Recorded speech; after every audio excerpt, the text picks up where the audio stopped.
Radio Blackout. Les Belges parlent aux Belges.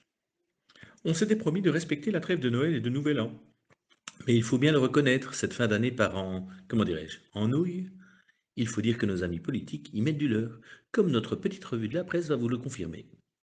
Radio Blackout. On a tout d'abord ce président de parti qui annonce avec emphase dans les médias: collectivement, on s'est planté. Il faut avoir l'humilité de le reconnaître. Ce que nous aimons chez les politiques, c'est leur humilité et le sens inné de la responsabilité et du partage avec la communauté. Par exemple, un banal citoyen aurait pu dire: j'ai fait une erreur, je vais la réparer.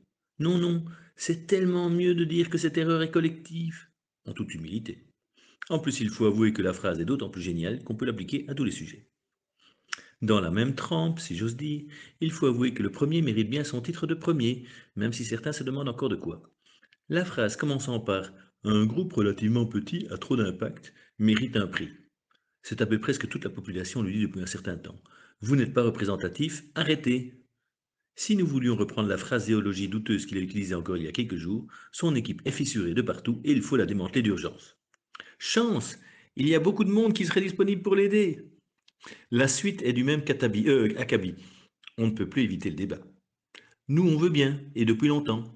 Comme on est prudent, on précisera qu'on veut quand même éviter des ébats via WhatsApp. Radio Blackout. Pendant ce temps, la CREG, la Commission pour la régulation de l'électricité et du gaz, n'a pas perdu le nord et alarme le citoyen en évoquant des tromperies délibérées de type gaming. On vous rassure, aucun rapport avec des échanges sur WhatsApp, ni des services juridiques à Gazprom, ou encore la destruction par le feu de billets trouvés dans un coffre. Parenthèse pour la sûreté de l'État, ça vous inquiète pas cette accumulation? Mais bref, on est bien d'accord avec la CREG. Si le gouvernement pouvait arrêter de jouer avec les pieds de ses citoyens et redevenir raisonnable, cela nous ferait une trêve, des confiseurs évidemment. À bientôt pour d'autres nouvelles croustillantes. Car quand il n'y aura plus d'électricité, il n'y a plus que les nouvelles qui seront croustillantes. Radio Blackout.